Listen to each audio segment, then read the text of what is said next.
¿Cómo están? Bienvenidos. Estamos comenzando Agenda Económica para la edición de este día jueves. Gracias por acompañarnos a esta hora de la mañana, en este día 11 de abril. Cuando son las 8 en punto, partimos nuestra edición. Son 30 minutos de informaciones. Vamos de inmediato a revisar los titulares, los temas más importantes de las últimas horas en esta edición de Agenda Económica. Partimos de inmediato contándoles detalles respecto a los cuestionamientos que van subiendo de tono cada vez más de parte de la empresa china Tianqi en contra del acuerdo firmado por SQM y Codelco que permitirá una exploración conjunta del Salar de Atacama. Ha sido un acuerdo bien discutido, fue anunciado a fines del año pasado. Sin embargo, los alcances que tiene, la forma además en la que impacta la propiedad que tiene Tianqi dentro de SQM es lo que hoy día está en juego. Las críticas de parte de Tianqi han ido subiendo de tono y en ese sentido se abre un escenario que no solo es complejo desde el punto de vista económico, sino también político, evidentemente, por los intereses que representa esta empresa china y por los intereses también de ese país en el litio chileno. Ya les contamos más detalles de los pasos que evaluaría seguir adelante la compañía.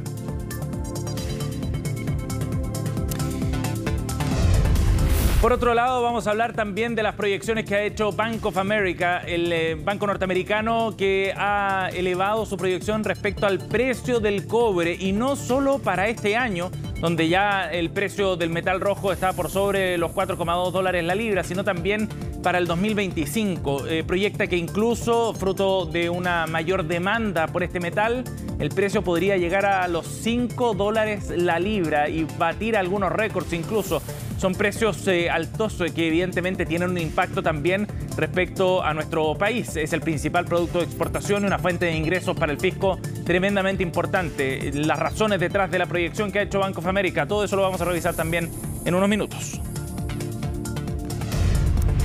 Bueno, y ya quedó listo para despachar a ley el proyecto de estabilización de las cuentas de energía. Es una iniciativa que era muy importante, que costó en su trámite, eso sí, pero finalmente quedó listo luego que se resolvieran las diferencias entre el Senado y la Cámara de Diputados. En tercer trámite, entonces, quedó despachado ya este proyecto que, recordemos, lo que busca es establecer ciertos mecanismos de reajuste paulatino de la tarifa para ponerse al día después de dos procesos de congelamiento de precios, uno gatillado por el estallido social, el otro por la pandemia. Eso había significado un aumento de la deuda con las empresas generadoras por sobre los $5.000 millones, según algunas estimaciones.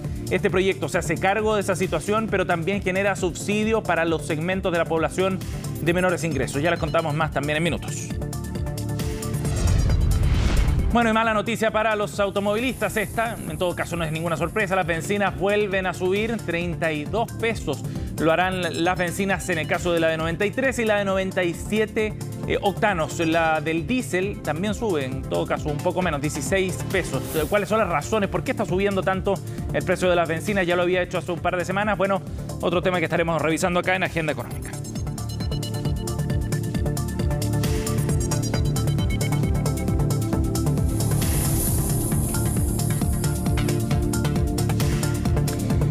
Bien, y vamos a revisar también los números para partir el día. Como siempre, comenzamos la jornada revisando qué es lo que está ocurriendo con las bolsas a nivel internacional. Estos son los números que seleccionamos para ustedes. El Eurostoxx, indicador que pondera bolsas en Europa, cae 0,6%. Londres, por otro lado, está cayendo también 0,25% en el inicio de transacciones. Ya más temprano cerraron las transacciones en la bolsa en Asia y bueno, en Japón hubo una caída, 0,35%. Por otro lado, el Hang Seng cayó también 0,26%. El dato de inflación conocido ayer en Estados Unidos, que fue interpretado de manera bien negativa por los mercados, es lo que está empujando entonces a las caídas que incluso en Europa llegan al 0,7, 0,8% en algunos indicadores. Después de que cerrara ayer en rojo Wall Street por estos datos de inflación, que todavía parece muy alto para el mercado norteamericano, los inicios de la jornada entonces en las bolsas están en terreno negativo. ¿Pasará lo mismo no con la Bolsa de Comercio chilena? Revisemos también los números con los que cerró ayer el mercado local. De acuerdo a los datos oficiales, el IPSA cerró en 6.688 puntos en la jornada de ayer, cerrando con cierta tendencia al alza a pesar del escenario más negativo a nivel internacional. Lo que repuntó fue también el dólar, 954 pesos para la divisa norteamericana. Llegó a estar en todo caso por sobre el 960 en la sesión de ayer, mientras que el cobre a esta hora se está cotizando en $4.27 la libra, con un leve retroceso sobre el precio con el que había cerrado ayer. Por último, la UF hoy tiene un valor de 37.167 pesos. Bien, costó, pero salió finalmente el proyecto de reajuste de las tarifas eléctricas. Esta iniciativa que, como les contábamos, se hace cargo de una situación bien anómala en el sector eléctrico después de un congelamiento de tarifas que duró casi 5 años.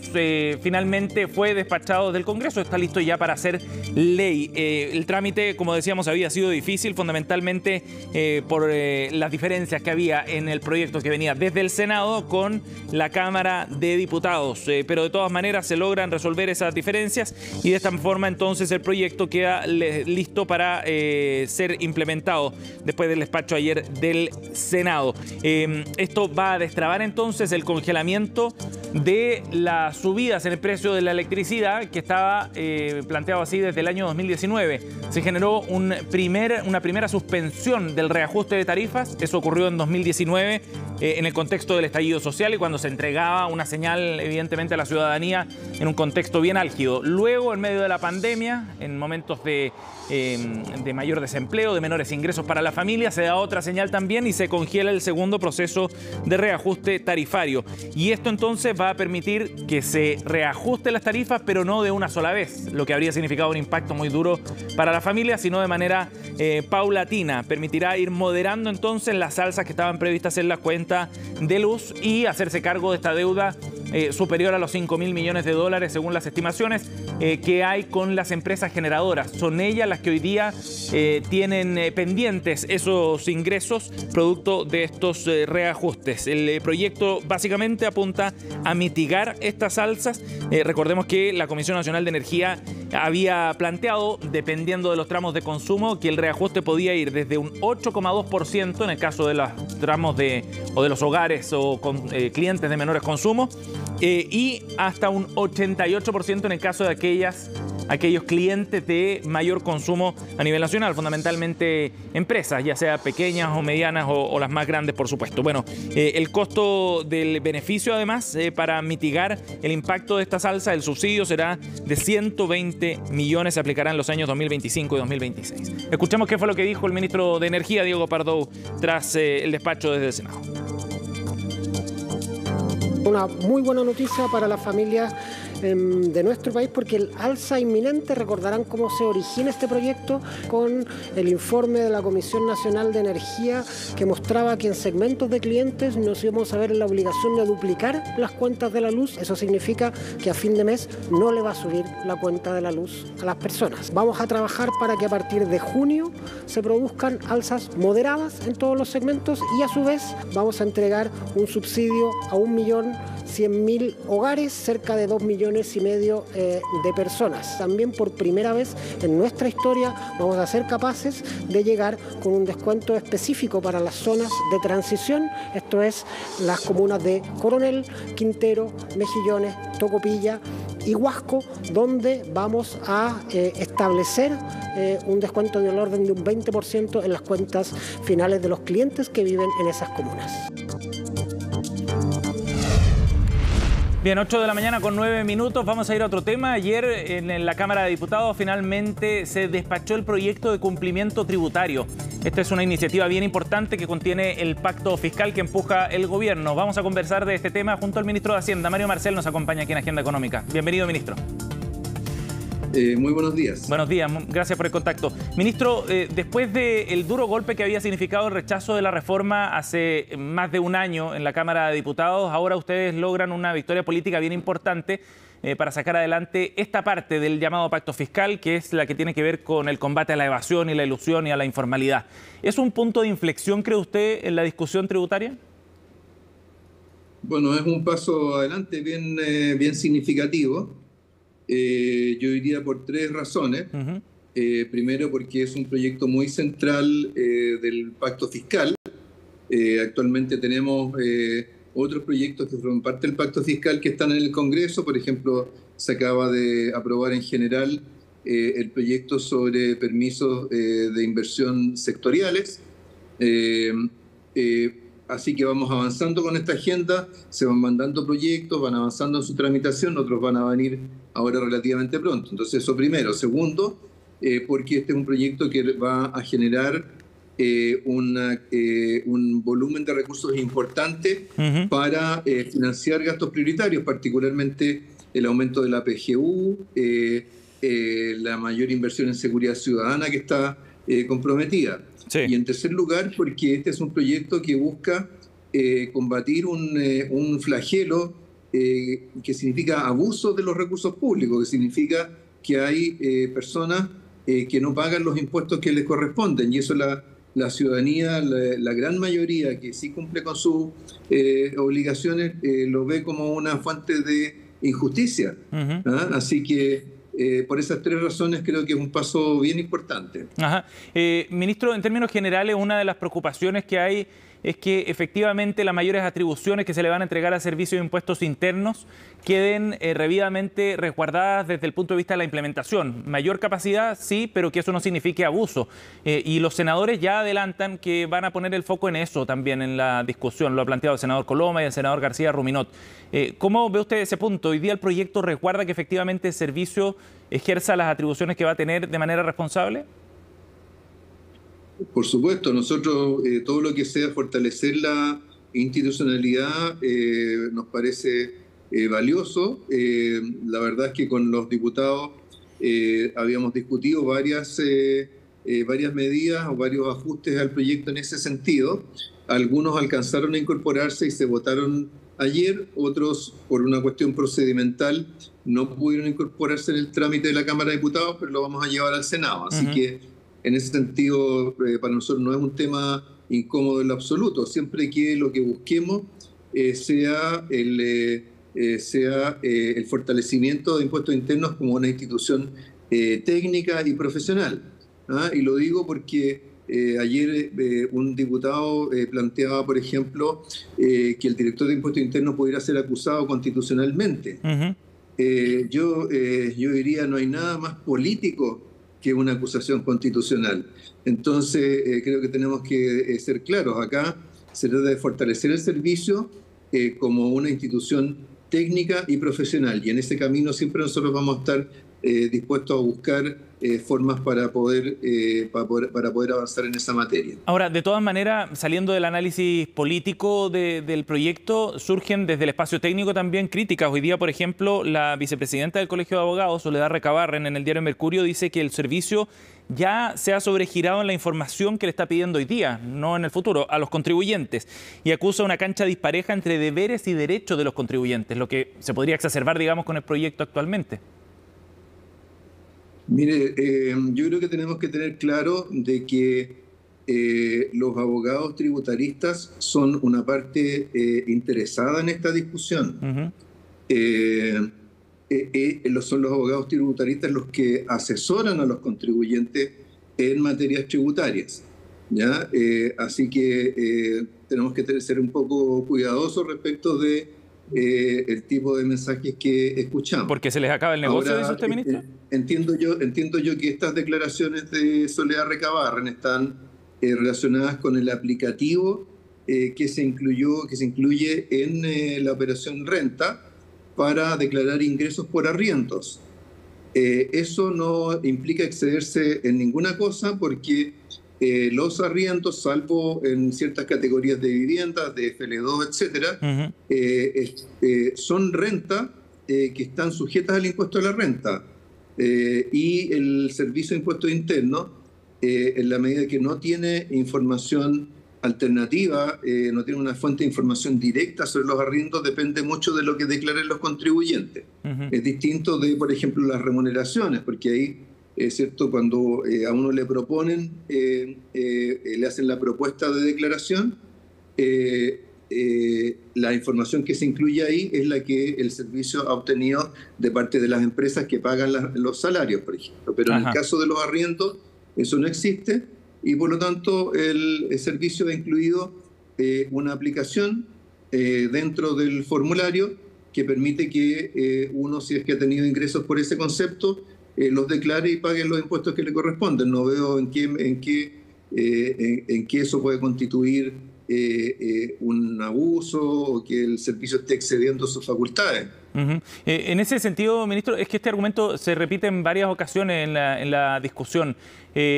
¿Cómo analiza usted ese planteamiento respecto a las mayores atribuciones, al impacto que eso puede tener también desde el punto de vista de los contribuyentes?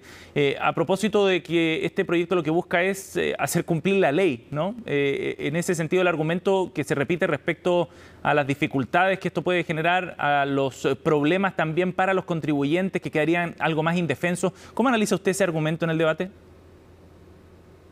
Bueno, no, la verdad es que los contribuyentes, la enorme mayoría de los contribuyentes cumple con sus obligaciones.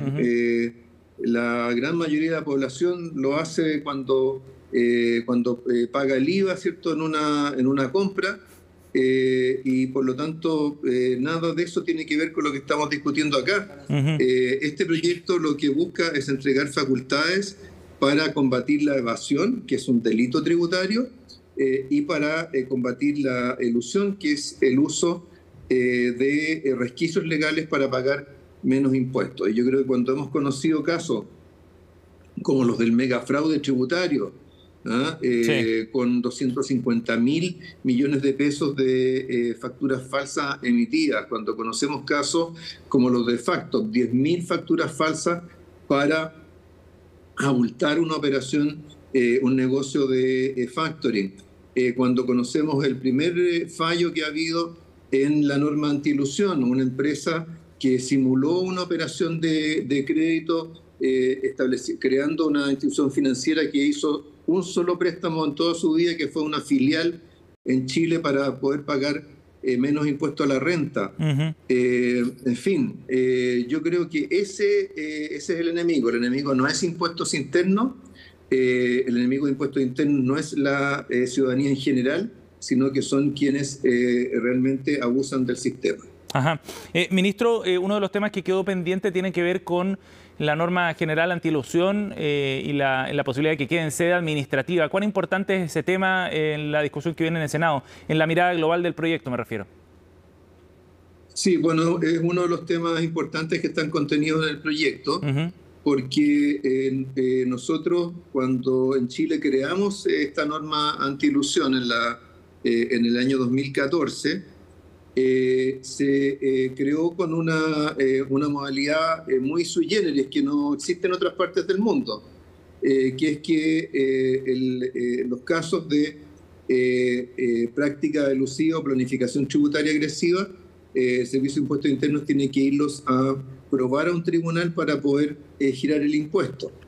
Eso en el mundo en general opera, como se dice, en sede administrativa, o sea que es la administración tributaria como responsable, como parte de su labor de fiscalización, la que detecta estos casos y le dice al contribuyente: mire, aquí usted hizo una operación que no tiene un fundamento económico, que simplemente buscó pagar menos impuestos, y esta es la diferencia de impuestos que le corresponde pagar. Y por supuesto el contribuyente siempre puede ir al tribunal tributario a apelar, a reclamar a través de los recursos judiciales que existen.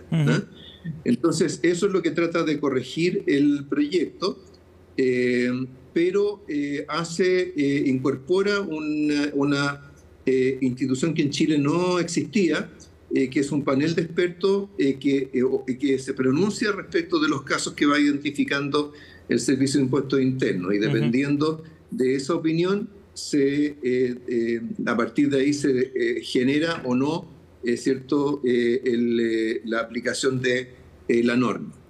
Entonces, en la votación en la Cámara de Diputados se eliminó el procedimiento, no se alcanzó el quórum para el procedimiento administrativo, pero sí se votó a favor la creación de este Consejo Asesor. Entonces quedó una norma inconsistente, y eso, por supuesto, hay que corregirlo ahora en la discusión en el Senado. De acuerdo. Ministro, y respecto al levantamiento del secreto bancario también, con los cambios que se habían introducido, ¿cómo quedó finalmente la implementación de este proyecto? En el secreto bancario, lo que planteó el Ejecutivo es un procedimiento general que es muy similar a lo que existe hoy día, en que el Servicio de Impuestos Internos solicita el acceso a la información bancaria, el banco le comunica al contribuyente, y si el contribuyente está en desacuerdo, entonces el servicio tiene que ir a probar su caso al Tribunal Tributario. Pero al mismo tiempo se estableció un procedimiento especial para las investigaciones ligadas a delitos tributarios y otros similares. Y en ese caso hay un procedimiento abreviado que requiere simplemente que el servicio le informe a un juez tributario que está realizando una investigación por delito tributario, que se citó al contribuyente como parte de esa investigación, que la información bancaria es fundamental para poder avanzar en la investigación, y si el juez así lo aprueba, entonces se accede a la información bancaria sin requerir el acuerdo del contribuyente. Entonces eso permite operar con mucha mayor agilidad en los casos de delitos tributarios, porque hoy día, con el procedimiento actual, este proceso puede tomar un año. Entonces, en un año, por supuesto, alguien que está abusando del sistema, hay muchas cosas que puede hacer para esquivar sus responsabilidades. De acuerdo. Así que esto fue aprobado así, el procedimiento especial fue aprobado así en la Cámara de Diputados, y hubo una parte del procedimiento general que no se aprobó, y por lo tanto que también es algo que hay que corregir en el Senado. De acuerdo. Ministro, respecto a las metas de recaudación, con las características que tiene el proyecto hasta ahora, ¿cuánto esperan recaudar con este proyecto de cumplimiento tributario en particular? Y en relación a eso, quería preguntarle también por el informe que publicó el CEP hace unos días de un grupo de economistas, donde está Rodrigo Vergara, expresidente del Banco Central, que plantea que el diagnóstico sobre el cual se hizo también el proyecto del Servicio de Impuestos Internos estaba errado. La evasión de las empresas sería entre 8 y 10 puntos menos de lo que estima el servicio. ¿Eso no altera o no cambia el escenario de la proyección de recaudación que tendría este proyecto, por ejemplo? O sea, tenemos que tener claro que las estimaciones de brechas de recaudación son estimaciones, no es algo que sea fácil de medir directamente, ¿no? Porque en el fondo uno tiene que comparar una recaudación teórica con la recaudación efectiva, pero la recaudación teórica, ¿cierto? El sistema tributario tiene sus complejidades, no es tan directamente medible.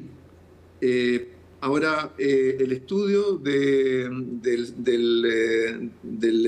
CEP, esas diferencias que arroja de 8 o 10%, básicamente significa, ¿cierto?, que en el caso de impuesto a la renta, en lugar de tener una brecha de recaudación de 51%, puede ser de 42, 43%. Eso, desde el punto de vista de la magnitud del fenómeno de la evasión y de la elusión en Chile, no hace mayor diferencia. O sea, igual nos indica que es un fenómeno cuantitativamente importante, y por lo tanto, en términos de la urgencia y del contenido del proyecto de cumplimiento tributario, no es mucho lo que cambia.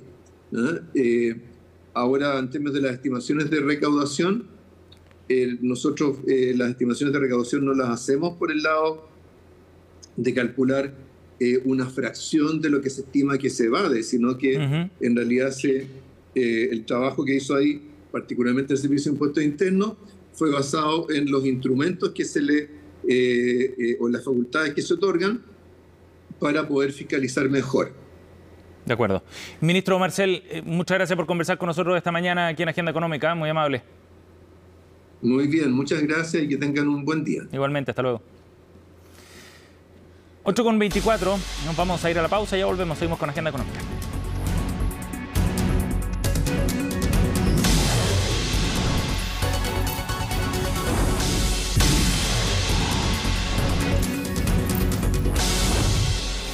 Bien, estamos de vuelta a 8:27 y vamos a revisar a esta hora los datos que dejó la encuesta de expectativas económicas.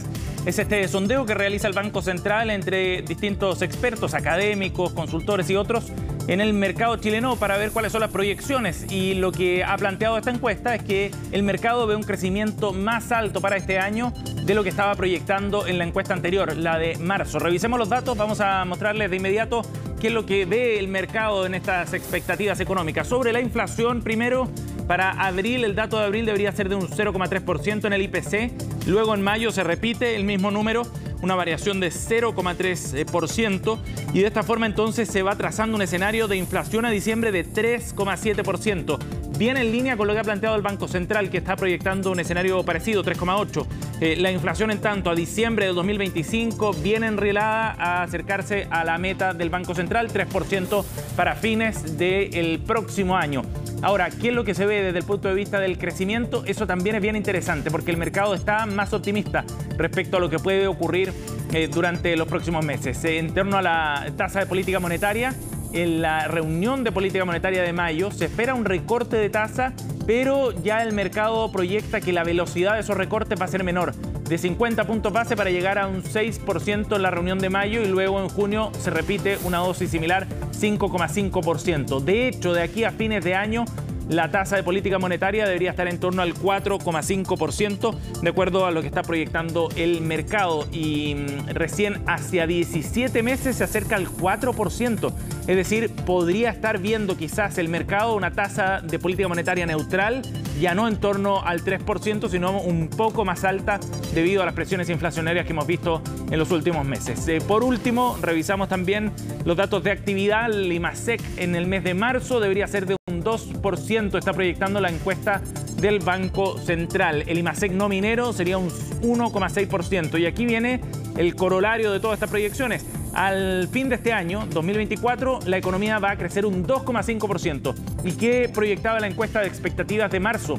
Iba a ser de un 1,8%. En resumen, el mercado está viendo efectivamente un escenario más favorable este año, mayor capacidad de crecimiento entonces, y viene en línea con lo que ha planteado primero el Banco Central la semana pasada, y antes de eso también el gobierno, el ministro de Hacienda, a comienzos de año, y se ha planificado la proyección económica para este año con un crecimiento que podría llegar incluso al 2,5%. El mercado está corrigiendo esas expectativas. Bien interesante ese dato que ahora consolida ya la encuesta del Banco Central. 8:30, nos vamos recordándoles lo que va a ocurrir hoy día con el precio de las bencinas. A día jueves se reajusta el precio y ENAP anunció ayer en su informe semanal que suben las bencinas. ¿Cuánto? 32 pesos por litro en el caso de la bencina de 93 octanos, 32 pesos por litro también en la de 97, mientras que el diésel subirá en cerca de 16 pesos debido a un mayor precio del petróleo afuera y también un precio del dólar que está mucho más alto en el mercado a nivel local. 8:30, cerramos Agenda Económica. Gracias por acompañarnos. Ya viene Noticias Express con Frecia Soto.